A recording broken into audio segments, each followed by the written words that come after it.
I think I'll go here now on the deep dive. Yeah.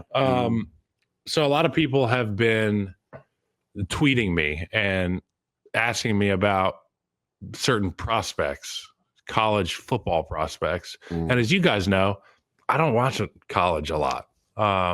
So I've started to go on YouTube and find these like 35-minute long just game tape footage of guys. Campbell from LSU was the first guy that I watched. And I just wanted to talk about and ask you guys what we're all looking for in an offensive line prospect coming out of college. And I'll start with just a few things that I take a look at. Obviously, the eyeball test is what my dad always talked to me about. You want to look the part as well. You don't want to be sloppy. Right? I mean, you look at body types. Correct, because 100%. We have a wealth of information based on our experiences of what guys who are built like are able to do. So first and foremost, the eyeball test. You either pass or fail the eyeball test. I know there's exceptions to the rule. There's some real shitty bodies doing some really incredible things in the NFL. But first and foremost, eyeball test. Then I look at obviously what position they're playing, what positions they have played. Why are they at that position and not the other position anymore? And then obviously you turn on the tape. And the first thing I want to look at is in the pass protection. Do you have the ability to mirror defenders? Do you have the ability to keep your feet low to the ground? Are you up off the ground with your feet or not? And then when you do reach that point of contact in the speed to power department, do you have enough ass to sit on it? Can you hold an anchor? Do you have an anchor? And that's an important thing. I also look at where your elbows are in the run game. If you're armless from the back, as Harry Heastan used to say. So armless from the back. I'll show you guys this. Bad offensive linemen block like this. You can see wide arms. Armless from the back looks like this. Correct. This means when I have my elbows in and I've got my hands fit up under you, that's leverage. That's what power looks like. That's what an understanding of body on body physicality looks like to me. So with a guy like Will Campbell, I'm watching him, and the first thing that stands out to me, he's got a really strong outside hand. He doesn't swing the gate. He does a good job of maintaining his stagger as an offensive tackle. Takes away the inside, fights to maintain that outside leg, outside hand relationship. But in the run game, it is, what does your pad level look like? What is your willingness to uncoil those hips? Do you have the ability to uncoil your hips and triple extend?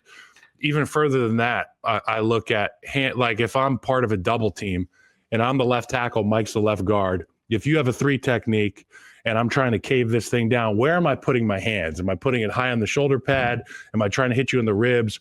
Or like Will Campbell does, which I really love, he gets his hands on the hip. That's a guy who understands how to move people.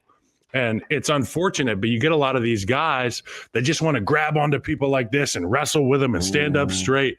When you get to the league, and Leisha, you know this, these are grown men who know if you want to. who know exactly how to fight and how to play the game of football. So I think I'm looking for the guys who are technically sound, honestly, and who are experienced, just like you've talked about with quarterbacks. The more experience you have in college, the better set up for success you are in the NFL. So I look at technique. I look at eyeball tests.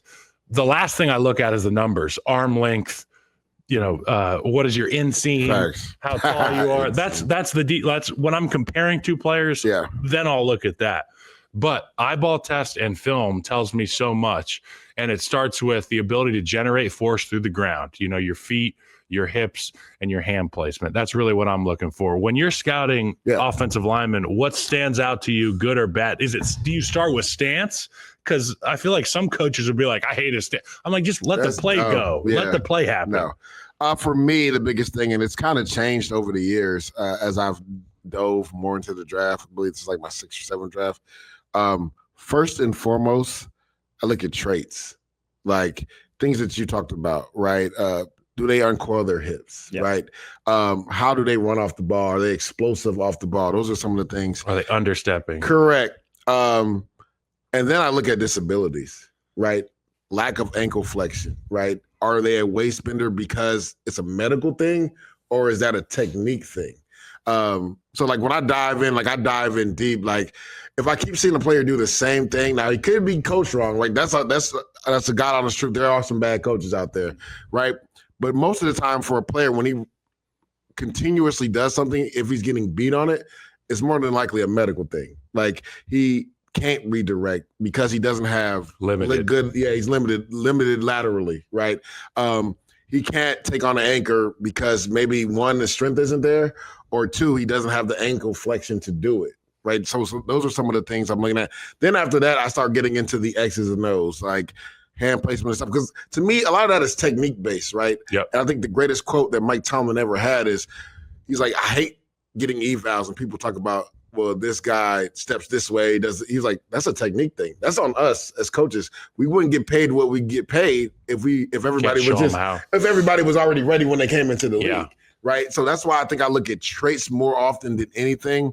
And then after that, I look at disabilities to see, is this like, what is the ceiling for this guy, right? Is this something that can be correctable, or is this a medical thing where no matter what we do, this is where he is. This is his limits right here.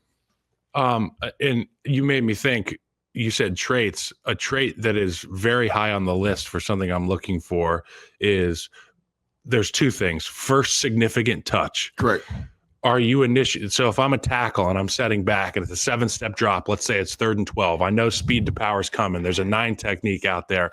Am I catching the defender or am I striking the defender? Correct. And if I am striking the defender, what are my feet doing in conjunction with my hands? Because that's how you can get that anchor. That's how you can stone a rusher. And then, so first significant touch and last significant touch. And that's what stood out to me about Will Campbell. Oh, he's a finisher. It doesn't have to be a pancake. Yeah. It doesn't have to be a highlight, but it's just that little. Oh, I'm letting you know I'm here. The plays over. I'm letting you know I'm here. Yeah. The shove. He's the king of that, and I love it. We got Trey Smith from Tennessee. He was a 5th-round pick because of a congenital heart condition. Should have been first or second-round pick. Should have been a first-round pick. Should have been a second-round pick. Whatever it may be. He's an all-pro now. Yeah.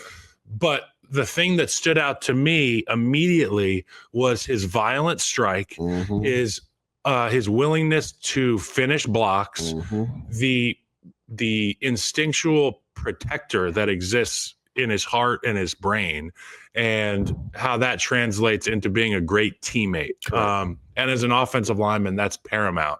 First significant touch, last significant touch, and willing to do whatever it takes to protect your boys. Before, I know you're about to jump in, Mike, but to me, when you talk about traits, that's a mental trait. Like, what's their mental like, right? So I look at that as well when I watch the tape. Like, I always look for finish as well.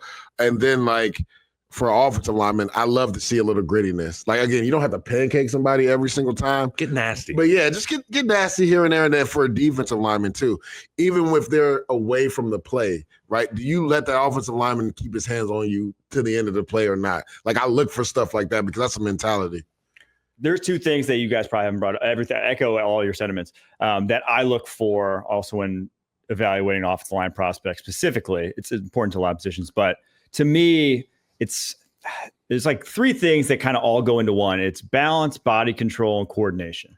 It's all kind of all in the same strain. One of the biggest ways I look for it is just guys who don't end up on the ground. If you have an offensive lineman who's not falling off of blocks onto his face, that's usually a good sign that they have that body control that it takes. Because, like wrestlers. Yes, because in the NFL, along the line of scrimmage, it ain't going to be pretty. Oh, no. You are not going to be on your feet all the time. You are going to be knocked off balance. How can undercut. You maintain your basically body position through that is very important to sustaining blocks in the NFL. So it's something that you can see on tape. When everything's good, it doesn't matter, but you see it a lot when like how guys recover off of blocks and stuff like that. So that's a very important trait to have. And the other one's grip strength. I think when a guy gets his hands on people and then just you don't see defensive linemen get that hand off them. That's such a I remember talking to Henry Anderson back in the day when he came out after his rookie year.